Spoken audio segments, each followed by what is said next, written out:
Okay, so those are the opposites of each other. All right. There was a French psychoanalyst whose name, he was a Freudian, his name I forget, wrote a book one time on the gods that don't exist or something about atheists. And he pointed out something that if you think about, you realize that if you say you don't believe in God, it makes a big difference which God you don't believe in.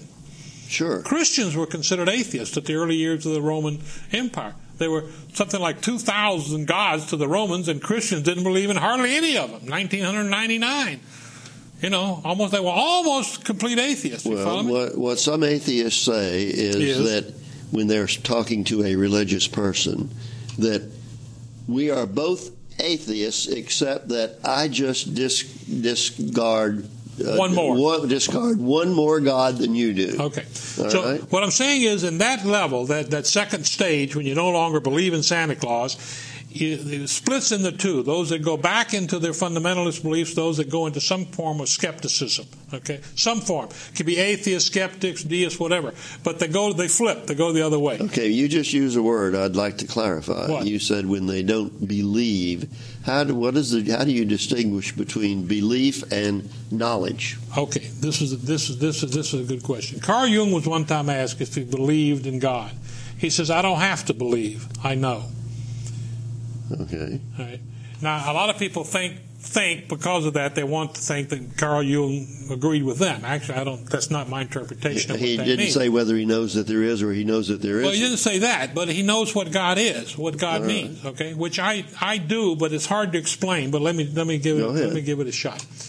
If you take, and you are an artist or a collector of art. You used to have a lot of art in your home. Yes. Art is created by men, is it not, by definition? Now, you can appreciate natural art, but basically it's a creation. The music of Mozart was created by Mozart. You can define art as being a human creation, but not necessarily. The music of Mozart did not exist before Mozart created it, did it? Not in that form. Not in that form. Did it exist at all before Mozart created it? In the ether? It didn't. It doesn't exist. I would think it doesn't not. have any. I would think not. It doesn't have being. Now, I think the same thing is true about God. God is an emergent quality of human collective consciousness.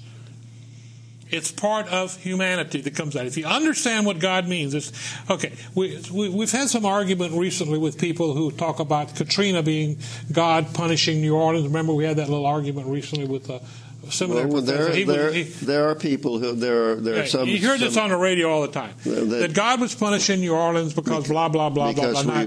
God spared the French Quarter, where most of the bad stuff in most people's mind, and He flooded both seminaries here. So makes you wonder whether God had bad target practice, or whether maybe that's really what He was after. Maybe. So what does that tell us about God? Well, that tells you something about that person's God. When somebody talks about God, and this is very clear, whether they're talking for or against it, they're telling you about themselves in some way, some aspect of their own personhood, or group, collective. What I don't understand, and using Katrina as an example, for these persons who were believers prior to the hurricane, and maybe their old mother was caught in the attic and drowned there, and their home is gone, and all these terrible things happen, and they still will say God is all-powerful, all-loving, and He knows what He's doing. Now, how do they justify that? Here's the problem that you've got. You're using their definition of God. Well, that's your problem, that you're still using that definition. Why is it not their problem? It should be their problem, but it's your problem that you're still using that definition. If you move beyond that definition and you know and you understand. Okay, when something bad happens to somebody, there are 5 basic religious kind of responses to this, or non-religious responses. First of all, the gods did it to you because they're mean people and you have to sacrifice something to them. It's a pagan view. You have to do something to pacify the gods, so you burn your child in the oven or whatever you do. And he has a purpose. He's just mean. And you got to buy him off, okay? Then you have the secular view, the rational view, that says, no, God didn't have anything to do with this at all. It was just weather. Okay, that's kind of the rational view. Then you've got the Christian in the sense of Paul's view. You know what Paul The Apostle Paul. I don't know exactly what his view is. Basically, he says something like, all things work out in the end to prove God's greater glory. I mean, something God's got a purpose here that we just don't understand yet. Works in mysterious ways. Exactly. Okay. Exactly. That's sort of the traditional Pauline view of Christianity way. Then you've got Jung's view, which I'll come back to in a second, which is the one I understand. And then you've got whatever else you might believe that I don't understand, that I don't know. So there's always some possibility we haven't thought of yet. Right. Jung's view was this is God working things out. All right. Okay. Now, getting back to your original thesis, have we gotten to the third stage yet? That's what we're getting to. Okay, well, let's get to that. Basically, we're talking about what happens when you begin to understand, when you begin to know, if understanding and knowledge comes out, what this is all about. God, and I'm using this in quotes now because the problem with words is that it means if somebody's listening that's on the radio, the people that are on the show very often, it's going to mean something. So I'd rather say I'm an atheist because I know most of the time I don't believe in the God that they talk. We're on TV. We're not on the radio. I understand. Oh, is that right? Okay. Well, I'm Go assuming ahead. somebody's wife. Okay. Right. Okay. So that, where was I? You interrupted me and I lost my train of thought. Choo-choo. Now,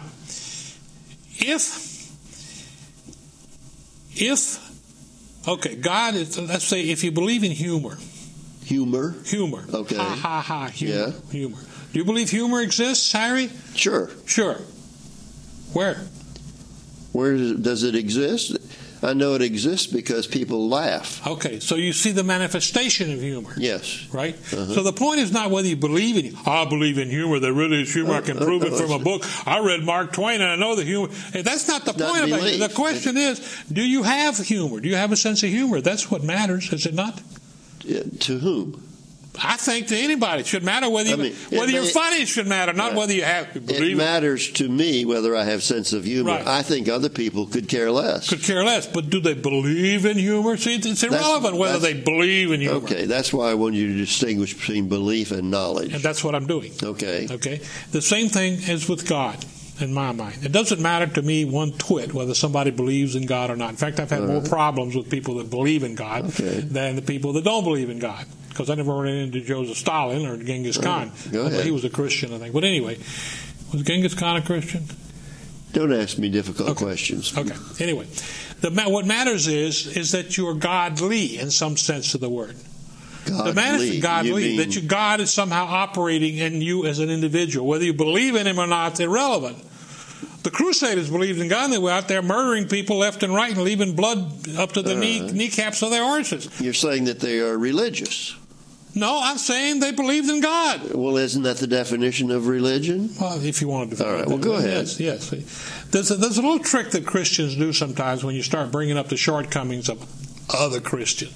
Well, they're not real Christians. Yes. Real Christians is a group that belongs to my little apostolic, evangelical, one-of-a-kind church down on Transcontinental. And our people are going to go to heaven and the other people are not. Whatever. So they define real Christian. Well, in Christianity, the people that went to the Crusades were real Christians, as far as I'm concerned. They had a cross on thing. They called it.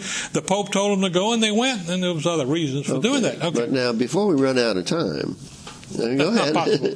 Okay. No, but let me get back to God down here.